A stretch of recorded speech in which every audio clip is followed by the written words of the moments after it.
One man involved in that great continuing struggle looked upon the ordinary and mused. Just think, every morning when they wake up, that's as conscious as they're going to be all day. And of course, you're supposed to recognize that the term looking upon the ordinary means simply looking at your own ordinary mind. Daddy, is he trying to take up for ordinary people right there at the end? Well, I don't know, son, but they sure don't need it. One man cried, I need drugs, I need stimuli. And his mind said, me too. And he said, who the hell do you think I'm talking about?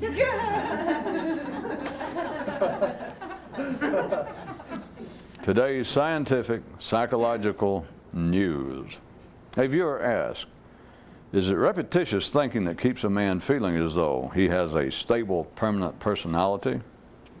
Very nice question, sir, but truth is, the thinking that one normally does without being aware of is the heart and soul of what the ordinary take as being themselves. And thanks to our interactive connection to our audience, I can tell you that the viewer is not totally sure now that he's glad he made the inquiry.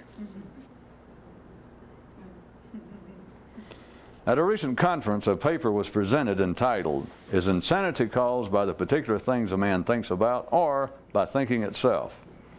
You might be interested to know that as soon as the title was read, the conference was canceled. The problem with listening to anyone else is that they've already listened to someone else too. The name of that song is On and On It Goes, or Civilization the Beautiful. Another distinction of the mystic is that not only does he not listen to anyone else, but he doesn't even listen to himself. And the name of his particular tune is And On It Goes Until It Stops. A man asked, in the space-time continuum, is the body space and the mind time? There are two answers to that, sir. One is that you don't know what you're talking about, and the other is, don't you wish, you silly old fish. In the regular hardwired world of limited reality, if men keep repeating the same words long enough, they'll begin to believe they actually mean something. And a man asked, in the space-time continuum, will I ever go far enough and live long enough to learn anything worthwhile? And sir, there are two replies for that one also. One is that you're crazy, and the other is shut up before the string runs out. On a far better world than this, there'll be no room for rueful ruminations. But hey, there is no such world open to growing creatures, so have at it. The ordinary go in search of the truth astride an agenda horse. Only the mystic rides an invisible steed. Thoughts, the dye that makes the mind of the ordinary show up under a microscope. A viewer writes, I initially thought you were being too harsh on the mind. That is, until I began to realize how harsh it is on me. Thanks, I think, yours, etc. One man's feet were on the ground, but his head was in an airplane. His head was in an airplane, but there was no pilot in the plane. But that didn't seem to matter. The plane flew on just the same. In this one universe, if you're going to talk about things transcendental, you have a particular choice. You must either speak of the force of evil or of common consciousness. Guess which one is most popular with the public? Yeah. You can think about you, and you can think about others. You can think about wishes and think about druthers. You can think about change and who ought to do it, and if your mind says it's you, then life stuck it to you. Again. Life writes in to say, why do you keep blaming things on me that clearly fall to the mind? Now, which damn near rings as a good defense. But there is a well-established concept in the law regarding master-servant relationships that covers this nicely. Thank you. Now, don't you wonder why you never thought of that before? Oh, I see. You've been letting your mind do your thinking for you. A man asked a magical robin, "Are mystics the only people in the world without heroes?" And the bird replied, "I would rather put it that. Only those who don't know what life's about have heroes." "Aha," brightened the man, "I see. Only those in the dark must dream of light." And the robin beamed with pleasure at the man's perception. And now another of our if features combined with an you're either. If you don't realize there are people who are naturally and irretractably dumb, then you're either dumb or very nicely civilized. One man's father played him an old song entitled, "Please Don't Talk About Me When I'm Gone." And the man thought, "Hell, please don't talk about me when I'm here." And that especially goes for you, mind. The free money in a life of crime is just a side benefit to the excitement it provides. There are three kinds of originality: originality on drugs, originality through desperation, and originality not available by UPS, the Postal Service, fax, or phone. And several viewers with little teeny minds wrote in to say that they didn't get it. Yeah. And each added that they thought of not getting it first.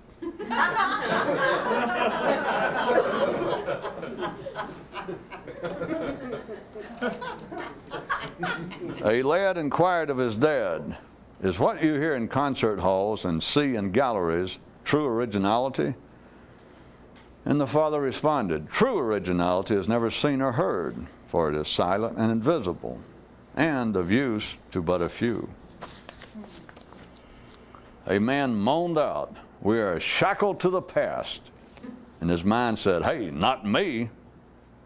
At least not in the pathetic way you mean." One of the first rules in becoming a successful mystic is to get glowing testimonials and praise of your old mystical self. A local genie offered a man a reward for a favor done in the form of either having the promising area of his mind receive increased stimuli or having his hair look really good permanently.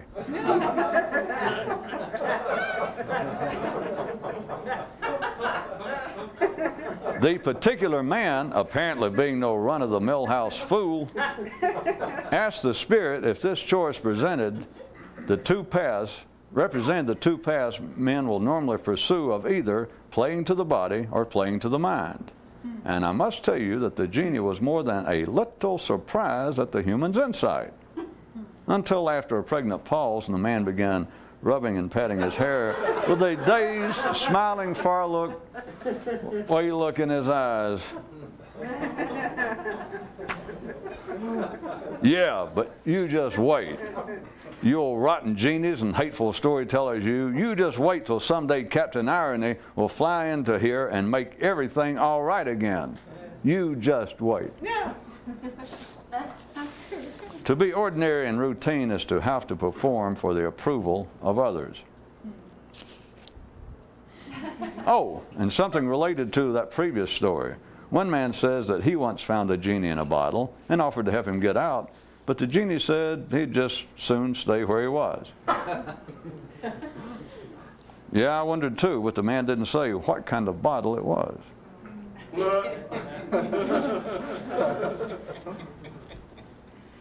It's not often you hear Arabian Nights mixed in with stories concerning small towns in Tennessee.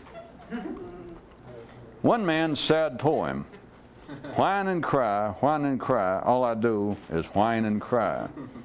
At times I wish I'd die, at least then I wouldn't whine and cry." And up everyone's sleeve, death just chuckled. Ordinary minds don't want more truth, but rather more proof that what they already think is correct.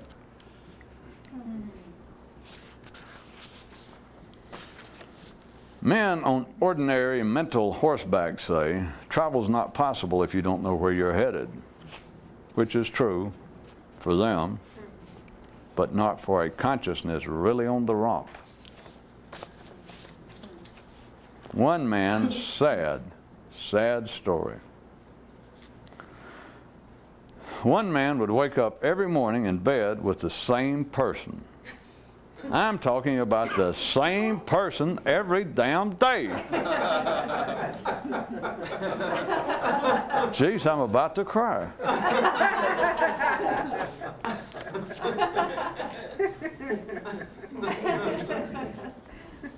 One man had a map, but with several areas missing. But it was difficult to realize since his mind was a projection of the map. Or the other way around, but makes no difference to the story. And yet another way to tell and show that you're safe and ordinary is to mention how intelligent you are whenever the occasion arises. Those who don't recognize a difference between consciousness and the mind will never discover a higher possibility of one of the two. A boy asked his father, "Is there more bad news regarding the body or about the mind?" And the elder answered, "Well, tell me, where do you mostly hurt the worst? In the body or in the head?" And the kid got the point. One man had a rowboat with 2 oars, but he found he could function using just one. One man had a rowboat with 2 oars and found he could function nicely using them both. A few men born to such boats go beyond the 2-oar stage. A certain man gave his son this definition: tradition, that which holds the ordinary together. And the lad asked him, "What holds mystics together?" And he replied, "A damn good question."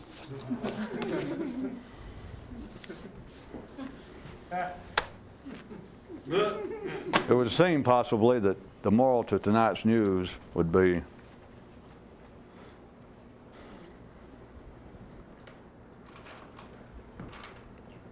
that you can twist life into a metaphor, and you can twist a metaphor into life, but you can't twist life into life unless you can turn a metaphor inside out.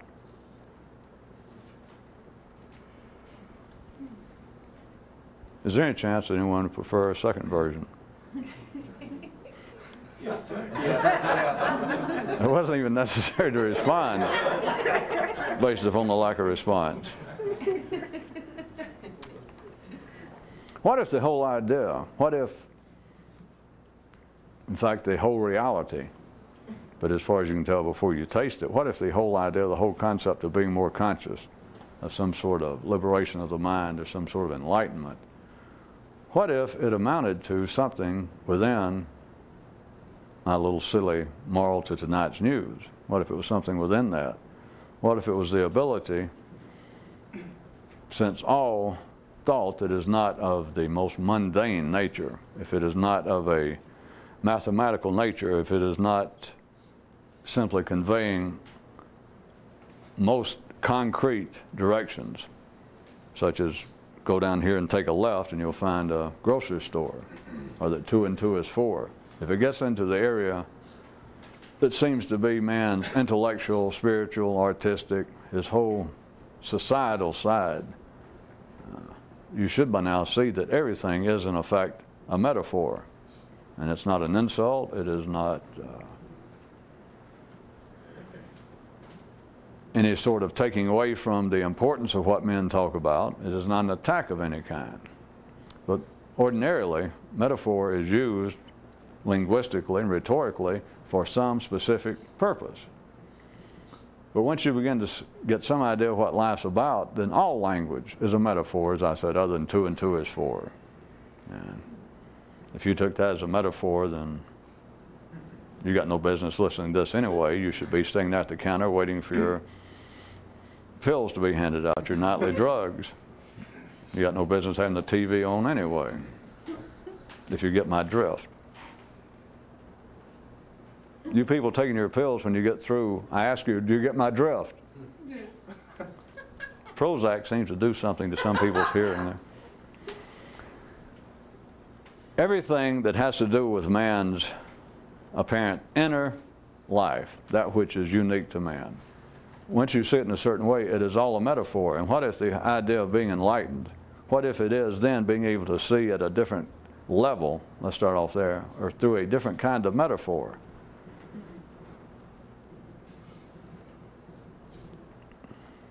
How about a test? Or how about a Wednesday night present? This may be, for the decade, one of the great metaphors. It may be of such a degree that no one will get anything out of it, and I'll press right on, because I can make it make sense. Everyone's aware of the fact that you have oldies groups, little bands that had hits 20 years ago, that there is an oldies circuit out at clubs that can't do any better. They will bring in groups that had a 1 or 2 hit records, and they'll say, here they are, whoever they are, the Doorstops. And let's say in 1968, 69, 70, they had several hits. They're all dead. It's no big secret, but they still appear. They'll still be booked into clubs. People still show up.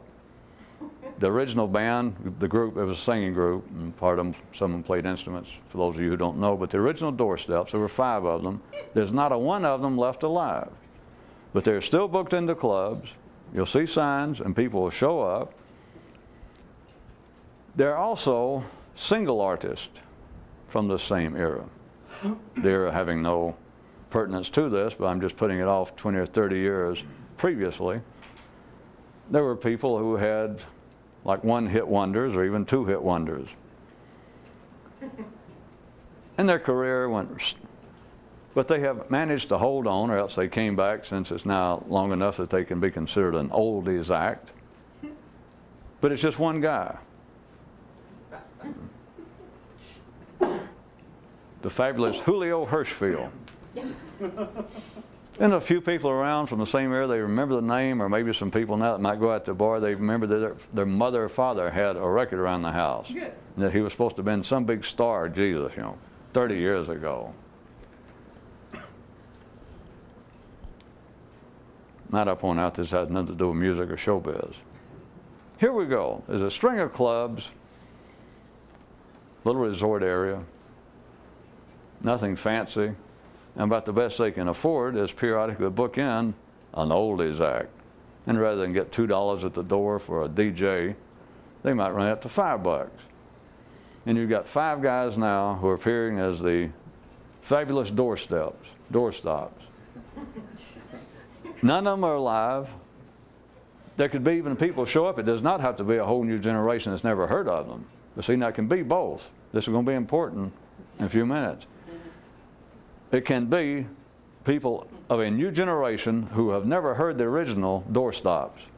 And so as far as it being 5 groups of new doorstoppers, it doesn't mean much to them, but they may, well, let's say that the ones who show up and will pay the extra $2 or $3 are impressed by the fact that outside the club, on their plastic letter changeable sign, somebody's gone out there tonight and went to all the trouble to say, appearing tonight only, the fabulous doorstops, $5 at the door, one show only 11 o'clock, so that everybody drink plenty.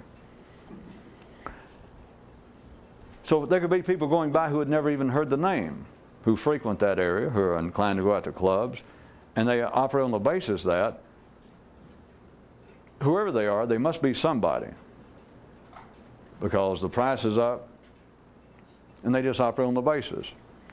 If there are people who go by that are old enough that actually remember their hit records, and let's say are well read enough or kept up, and realize, well, none of those guys are alive, they might still consider going there tonight on the basis that they do not analyze it necessarily this distinctly, but I'm doing it for you because all this has something in a minute. So I'm not going to say importance because that might make you feel bad later when you go, what in the hell was that? I told you it was a test, so you already forgot. This may be a test tonight. Just see how far you can go with life. Well, look how far life has gone with you. But here goes somebody by that says, appearing tonight, the fabulous doorstops. And they know, let us say, that none of them are still alive. They were one of their favorite groups. They happened to read in the paper that the final surviving member died only 2 weeks ago. And he hadn't been with them in years. So you're going by and you know that that's none of the originals. There's their name. You see it and your mind suddenly sings a few bars of, I remember when the do-do-do. And you think, God, boy, those guys were great. And what great times. That's when I met my second wife and we were hanging around Mobile or Jacksonville. And you think, oh, the memories. But you know that there's not going to be a single one of the originals there.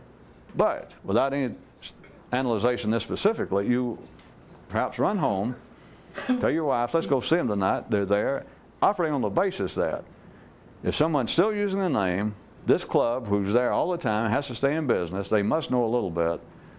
That is, the group must be doing a darn good imitation, probably using the same arrangements. I bet they're dressing those same flashy old gaudy purple tuxedos with the pink lapels that you can still remember from their album. You just assume that, yes, not them, but they're going to put on a good show. They got to. Because you even know the guy that owns the club there. And he's booked in the oldies acts before, and he's got to have, at least by word of mouth, some assurance that, hey, these guys are not the originals. Hey, they're all dead, their manager says, the booking agent. He said, but these guys are good. They've been playing out in Vegas. Well, kind of right outside of Vegas. But they're doing real good. They're getting good reviews, and they're doing the exact same songs. If you turned your head, you would think it was the originals. So you would have people showing up that never even heard of the doorstops. You'd have people that showing up that have heard of the doorstops and know that this is not the originals. And somewhere in the middle, you have people that show up that didn't keep up enough that they don't know whether it's the originals or not. And if you say, wait a minute, they had a hit in 1959, their last hit, and then if they had to be on their 30s, you know most of them are dead. And the person goes, well, I didn't think about it. Look at you. I'm surprised you even came out tonight. Look, you're 65. You're right. You knew they weren't going to be here, the originals. And he might look up and go, well, I guess you're right. I hadn't paid attention. They sounded all right. So you've got the whole spectrum.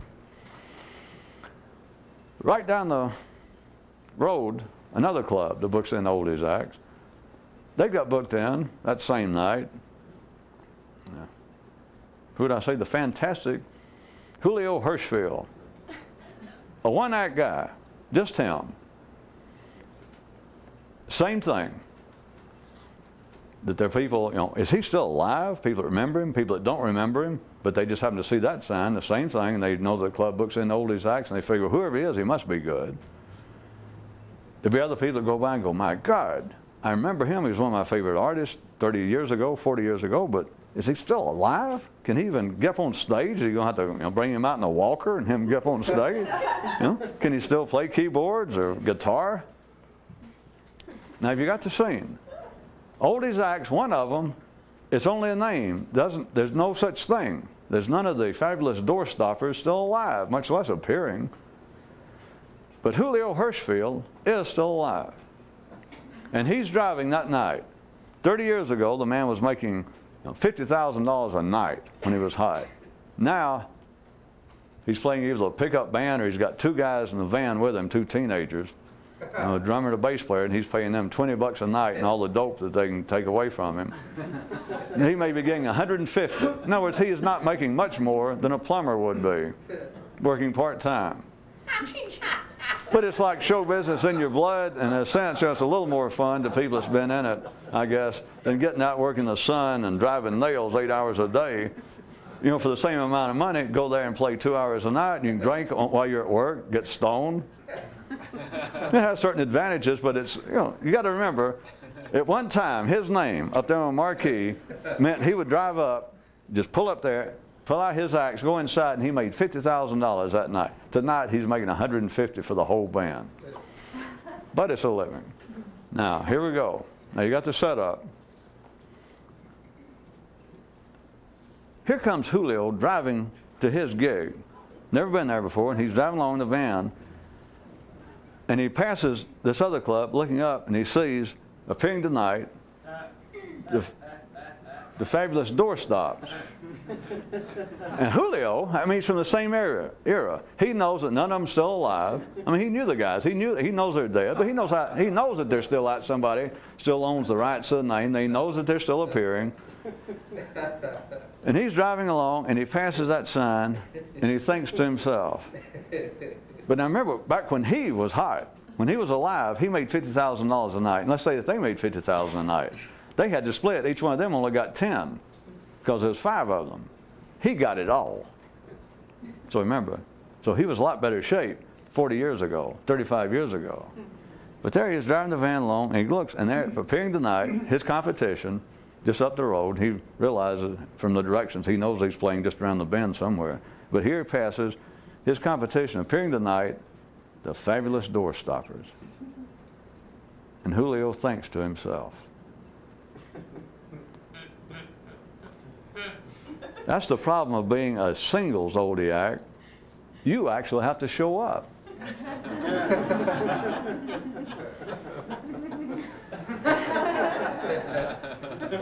I was debating. I started to even say, well, let's all take a few minutes, maybe go get a cup of coffee or go to the bathroom, because I wanted you to ponder it a minute. But repeating again, this has nothing, you know, I didn't spend all this time talking about music or washed up showbiz acts. But consider this.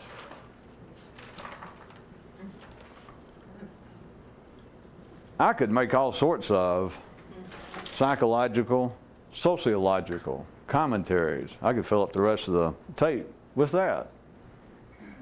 And, if I may be so humble, probably make it entertaining to some people. But not consider the other possibilities. But now, also, you do realize these kind of stories I make up, this could actually have happened.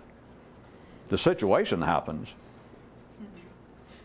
But my friend, the single, could have actually gone by, in words more or less, it would be hard-pressed, even accidentally, for an ordinary human mind to ever put it in those exact words. But it would not be completely out of the range of possibilities for him to drive by.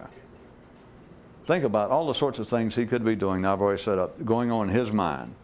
He may remember, didn't I play around here sometime, 25 years ago? And I was still making up $50,000 a night. He looks around at this old beat-up van. He's driving it himself. These other 2 clowns he hired, they're both already stoned. He's having to drive himself. I'm thinking, what a letdown. Me, at one time, I had, but hey, that's life. I got to stop this. So he's driving on, and suddenly there it is, his old buddies, the fabulous doorstoppers, who are all dead, but there they are appearing tonight, his competition. And him thinking, the name is still going, it still brings them money, it makes revenue, and they don't have to show up. Well, I mean, they're dead, they can't. I could have changed it another way. They could all still be alive and just so old and all got cirrhosis of the liver and their Alzheimer's disease. They could still be alive, it doesn't matter. The point is, that name, the doorstoppers, still make money without being there, which is one of the benefits, nobody looks at it that way, of being an oldies act. And he would drive by without ever putting it in the exact words I did as the punchline to it thus far, the punchline thus far. But he would have a thing like, rats. Kind of like,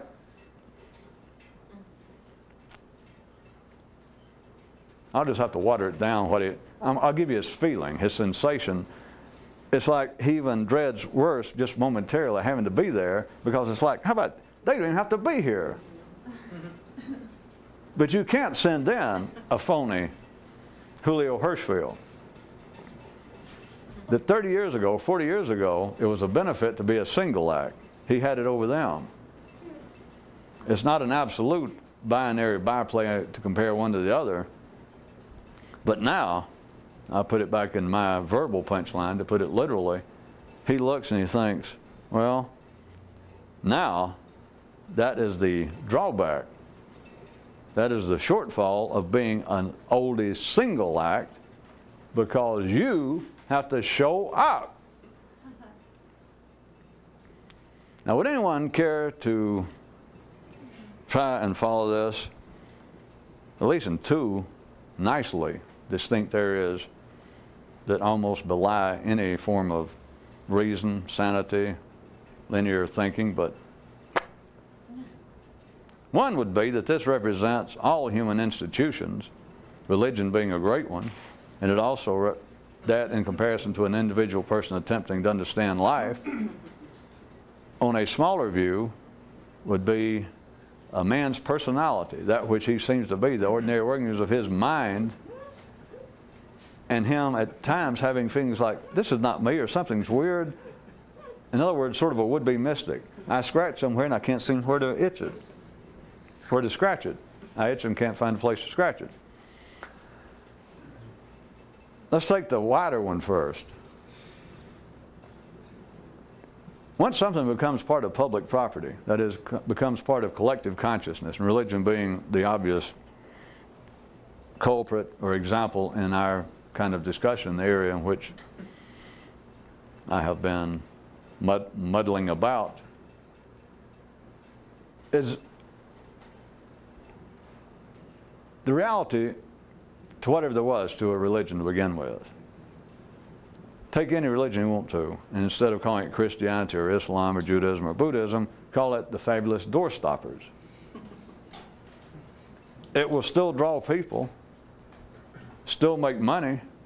It's still a viable piece of public property. People fight over the names. There's lawsuits going on continually that you can't call yourself the First Absolute Church of God.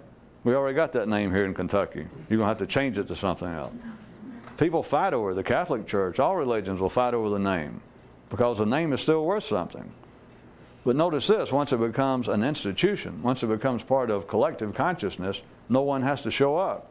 I mean, other than the audience, you understand. The door stoppers don't have to show up. And those who go in, no one ever says, well, wait a minute. Where's Buddha? And where's Muhammad? Nobody. Well, of course it sounds silly, but nobody ever asks that. And to refine it a bit, I even point out, reminding you people at home and any strangers, this absolute useless reminder that I can't stop myself from doing, this is in no wise an attack on religion or a criticism. This is a drawing out of how life is. And religion is just a great example in this area. Of course, no one gets up and says, hey, where's Jesus? Where's Moses? Where's Buddha? They don't do that, but also notice this, they're a bit more sophisticated now. They do not get up and ask the priest, the rabbi, the ayatollah. They don't ask anyone, by the way, can you actually do what Jesus did? Can you actually do what Buddha did? In other words, can you practice what you preach? And they immediately mark you down as some kind of smartass. What the hell? What are you doing in here? Certainly not. It'd be blasphemous to say so. No one even asks that. Or if they do, and it's pointed out that it's unworthy, or it's blasphemous for you to ask if I can do that. Certainly not. No one but the fabulous door stoppers. I mean Buddha could sing that song. We're simply... we try to lip sync it, so to speak. We do an imitation of it. We got the arrangements, we think, and we try to sing along with it. You go, well, you say sing along with it, but are you really in the spirit of it? Are you really doing it? And they go, cool down, son. We're just here to teach it. But can you do it? Somebody show this boy the door. Give him his money back and throw him out. He doesn't belong in a nice club like this. You can also see it in all other human institutions. The rest of them do not necessarily seem to have a single founder. But how about government? The whole idea of patriotism. People do not see it, the same people who attack cults. That's all patriotism is. It's just in another name. And to take our fine country here of Finland, people will speak about how great it is to live in Finland, and they'll start using examples about, well, something has happened to the worldwide level of morality, especially Finnish morality. And then they'll hearken back to the days when our forefathers met in Philadelphia, Finland, and they'll start dragging up names like, what would Yosef Hamilton say, or Ulaf Washington, if he was here today, our founding fathers never meant for our government to be operating this way, that taxes be this high, and etc. They are still showing up. When I say showing up in government, you can say, well, you can't get away from it. You can ignore it. But they're still showing up. That is, they are mentally participating and still carping. They're carping about the fact that they got there and they knew damn well that the damn doorsteps are dead.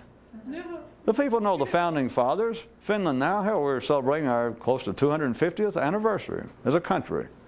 And they know that Alexander Hamilton and Thomas Jefferson, Benjamin Franklin, he knew that they're not going to show up. But you can holler, wait a minute, here's what Jesus wants us to do. Here's what Thomas Paine meant. Here's what our founding fathers meant. Whenever you move into the public consciousness of that which seems to be institutions and that have some force, that seem to have some power, some moral power over humans, they are showing up for an oldies act of none of the original members. And they know it. And it doesn't matter. Well, that was the real punchline, but I'll let it go since every time I do it, no one hears it anyway. But now what if there was a continuing living importance to religions? All religions, all the major religions having a single founder, as opposed to most countries that last for any length of time do not seem to have been founded by one man. But at any rate, if religions had a living, a continuing importance, then when you showed up, Julio Hirschfield, the single act, would have to be there. If the importance was as perceived, if it was going to be of any use, if you were going to enjoy Julio Hirschfield, geez, it's been 35 years, but God, what memories. Then when you showed up at a Buddhist temple, Buddha would be there. He couldn't send in, well, I'm sorry I couldn't be here, seeing as how I'm dead, but here are the 5 doorstop monks, and hey, they can do my act. No one, if it was presented that way, it wouldn't work. In the same way that if the crowd showed up that knew anything, they wouldn't have to know Julio Hirschfield on sight, but the people who showed up and paid their money to see him, the oldies act, the big star from the 30s, from 30 years ago, if it was not him, the secret would not last throughout the crowd over a minute. Even if you had half the door paid that came in and never saw the man, within a minute, everyone in the place would know that's not him. And as you know, it could get sticky after that. The doorstop's another story. People are going to be hard pressed to go up to the doorman and say, are those all the originals? That is not going to upset the institution of that club. Back to the other version, at a personal level. Would it not be also applicable, if you could follow this, to speak of a man's sense of what he is, that he's driving along the van, he's my Julio Hirschfield oldies single act, which everyone's personality is an oldies act. Doesn't matter how old you are. 16, 17 years old. If you're already really who you are, you're an oldies act. That's why you work so cheap. Among booking agents, you're known as whores. They don't say it out loud necessarily. You'll take whatever you can get and smile and thank life. Well, you'll thank your audience, whether it be one person, crowd of people. But look at a man's personality as my Julio Hirschfield, the singles oldies act. He's driving along. He looks around. He sees human institutions. He sees things operating on a larger scale that gets by. Governments, whole areas of economy, education, religion. And he's driving along now in the van. Look at his man's personality. And he glances around at life, and he sees how on a public, more common level, at a collective level, how things can operate that just seem real sketchy In other words, he looks over and he sees listed, advertised tonight, the door stops. And he knows the door stops, by God, not going to be there. He knows that for a fact. And yet there they are. There's the sign. There's people already in line waiting to pay their money. And they're not there. And yet they're there. Personality is driving along looking at life. And it says, now instead of Julio Hirschfield, it thinks, well, damn. You know, that's the drawback to being a singles oldies act, is you got to show up.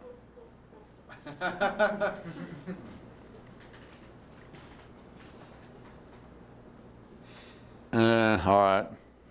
I told you to be sticky, and I told you it was a test. If it doesn't come out any better than it looks, I won't mention it again. We'll just pretend it didn't happen. But I was going to give you another sort of kind of a hip slide into it then. Not that people decide to become crazy. You understand? But maybe you'll follow this. If they did decide, and people did think about their state of being neurally out of the mainstream, then one of the benefits, if they could think this way, just follow this, I'm about to make a metaphorical comparison, might brighten this one up, is that they would think, on the contrary, that one of the benefits of being assumed crazy, and people will go, well, you know, he's a little weird, is that you personally, as an oldie single act, is you do not all the time have to show up in person. One of the benefits of multiple personalities, schizophrenia, but of just being known as weird, which a lot of, I don't know whether they call them pseudo-artists or faux artists. I'll leave it to you pseudo-artists to decide that if you can kind of pull that off. Well, you know. Or even if you just pretend you're on drugs. It's as though that there's not a single act that has to actually show up. It's just you're sort of, we're not sure who's booked in. Well, I could have done that better. You're sure of who's booked in, let's say, because you might look at the person and you know that his name is John Robinson. And so you know who's booked in, but then you get up to him and you find out that's not him on stage. Or would you find out that Julio Hirschfield did not actually show up? They ran in a ringer.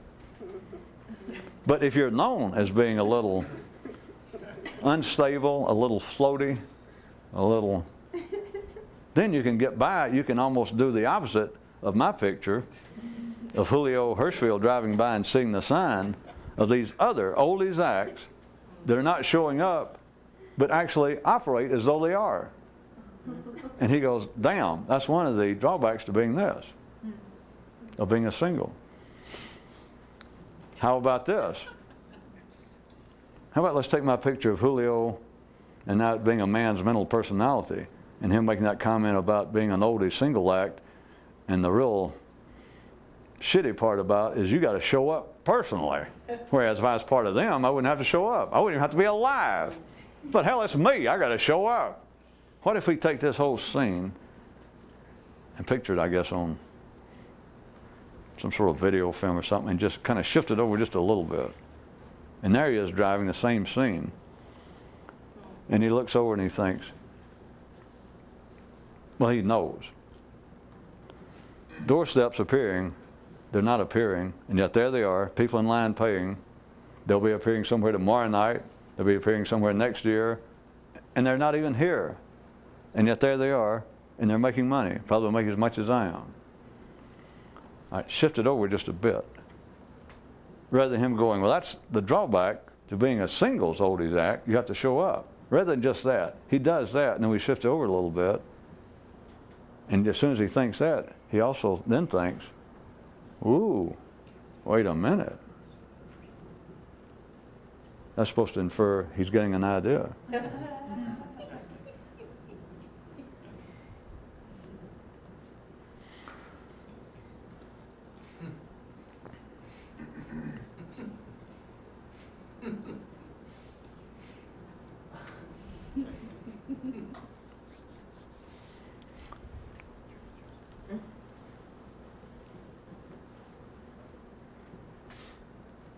It is easy to point out and proper it will fly in the city to point out that a man continually talking to himself is one of the ways that people stay, not only sane and stable, but they stay part of the collective consciousness. And I say talk to yourself, time's about come to quit being so charitable. Your mind talks, and you normally listen sort of from another room or from downstairs. It talks. To say that you talk to yourself is actually giving ordinary people too much credit. Far too much credit. Because indeed, if you talk to yourself, you've at least shifted the tango just a bit. You've gone like Julio in the van.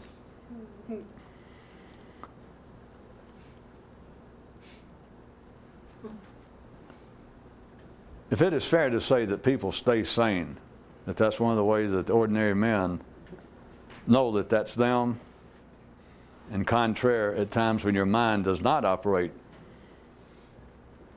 at the normal babbling, rambling way in which it does automatically, if for some reason it does not operate in that fashion, for whatever reason,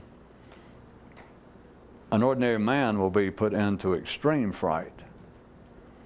And the first word that will strike him will either be having a stroke, but if he does not think of physical things first, it was just simply that I am losing my mind. I'm suddenly going crazy. That's what I get for taking all those mushrooms in the 60s. That's what I get for drinking a quart for the last 20 years. But if the mind quits operating just at its normal level, it doesn't matter what it is, if it quits talking to itself and to you, to the man, at its regular tempo, at its regular intensity, if it just suddenly, as though somebody turned off a radio, it just goes blank, an ordinary man is put into an extreme state of fright because he does not know who he is. It's as though at that moment he has ceased to exist, that he is, for all intents and purposes, nutso. He is crazy. And I would suggest again, other than if he had some reason to think that he was having a stroke, if he was tended to diagnose himself in a physical manner, other than that, the first word that's going to come to his mind if he speaks English is insanity, crazy. I've lost my mind. It's finally happened. But now consider, and I'm giving a fair description, it's not unfair even physically, physiologically, neurologically speaking, that a man says, I'm losing my mind. Think of the description. The mind simply stops, and a man thinks, I'm losing my mind. To be a successful oldies act, you have got to show up. That is the drawback, but that is also the success if you're ordinary. As always, it's a matter of whether you're satisfied to be conscious as you are ordinarily. If you're satisfied with that, of course, what the hell are you doing listening to this anyway? You're crazy. Well, all right. No need to be offensive, sir. I'm sorry. It was just a joke. Well, I didn't think it was funny.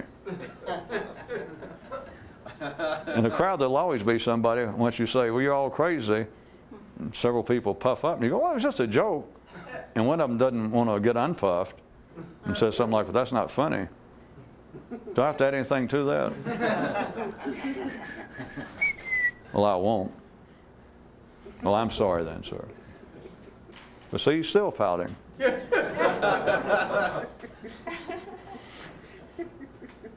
If you're satisfied with the ordinary state of consciousness, then the fact of you being an oldie single act and having to show up is a benefit.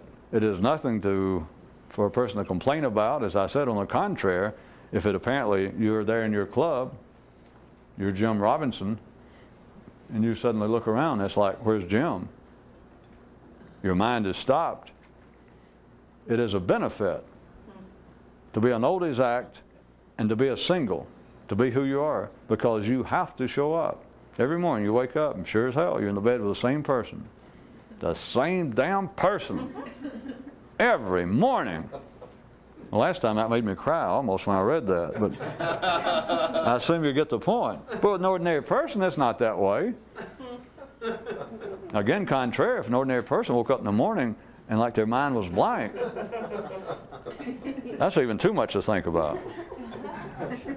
Now, that would be, well, imagine how frightening it would be. But if you are not satisfied with an ordinary state of consciousness, the whole fact of being a singles oldies act and having to show up, there is what pissed off Julio Hirschfield driving past the doorstops. Because he thought, I've got to show up. They don't have to show up. They can be dead.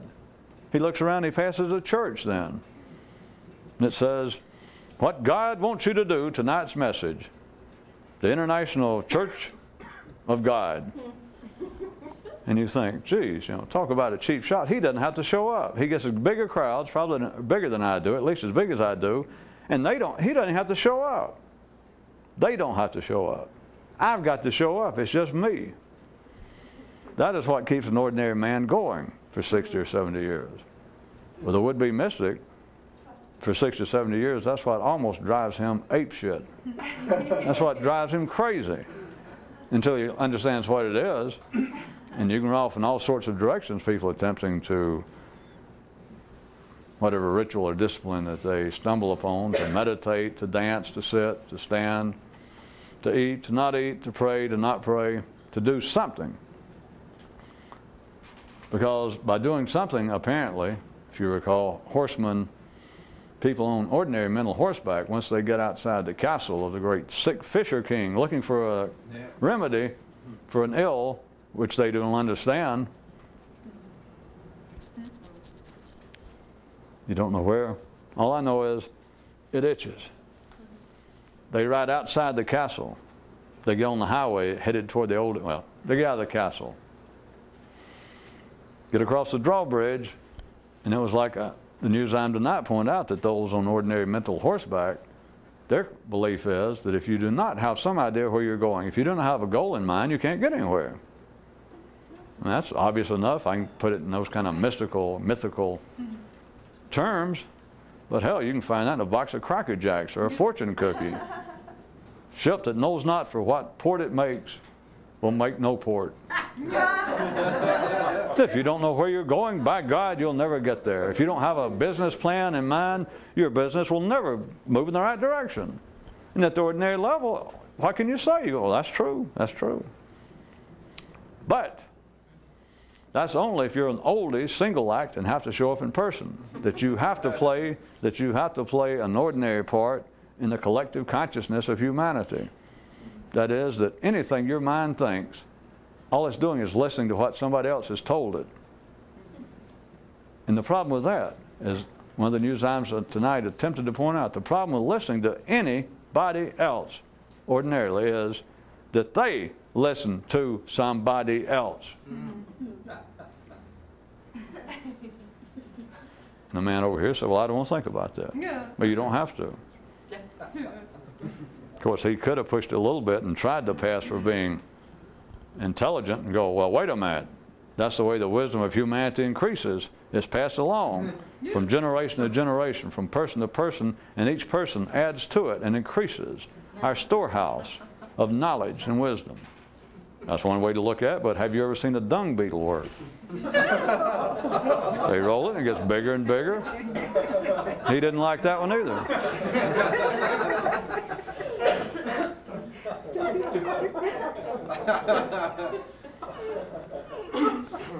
All right, what I was trying to point out to you sort of about, all right, I'll leave it at this, running out. The difficulty, the problem with listening to anybody else about anything. Now remember, that's not footnoted, it's not conditioned, it's just anybody. If you listen to someone else, the problem is that they listen to someone else.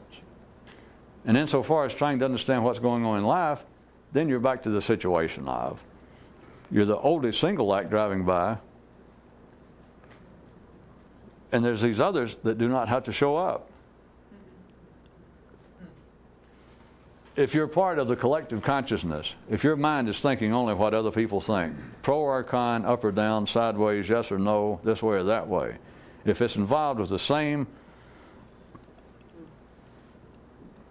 club circuit, if you're playing the same clubs as everyone else, then in fact your consciousness does not have to show up. What you end up being, what people are, to make it really worse here at the end, is people are illusionary singles acts. Because if you really knew what you're doing, you'd realize, no, I am the door stoppers. I am a group act, and I'm not even here. That would be closer to enlightenment. But the ordinary, sane, stable, mundane mind goes, wait a minute, I may want to get out of here. Sometimes I do think that the rest of life is driving me almost nuts, and sometimes I do look around and I think, wait a minute, everything about life, no offense intended, but just everything that people talk about is just by and large just absolute bullshit. And I don't mean anything specifically, it's just the whole thing is, that's not what I'm after. I don't know what I'm after, but that's surely not it. But if you do believe that you are an oldie single act, or a single act, you can't get away from it. You have to show up and go, all right. And the crowd may love you, they may hate you. That is, whatever you start thinking about that the rest of life is talking about and thinking about, you may go, well, I don't like that. I disagree with that. Well, that doesn't matter. You showed up. That's all they wanted. You plugged in. You went, hello, yes, I'm online. You know, I'm typing in. Yes, I'm part of the network. That's all life wants. And so, do you understand how I twisted again real good? Well, I told you, the only way that you can turn life into life is to turn metaphors inside out. Now we're to Julio, that is, a would-be mystic, driving by, and he realizes life, everything about me, every sane, decent, ordinary, normal thing about me wants to participate. That I should stop here and play in the club where I belong. I should get online, I should answer the phone, I should do what, I should be thinking about what other people are thinking about. But to realize, wait a minute, if I wasn't this illusionary single act, I wouldn't even have to hell show up. I could send in a ringer. I could be the dead, fabulous door stoppers. Should we hold our breath waiting for anyone out in TV land to write in a follow-up to this and say, aha, right then, I could hear it, what you were describing was someone more conscious. The fabulous door stoppers who are all dead and didn't have to show up. That's it.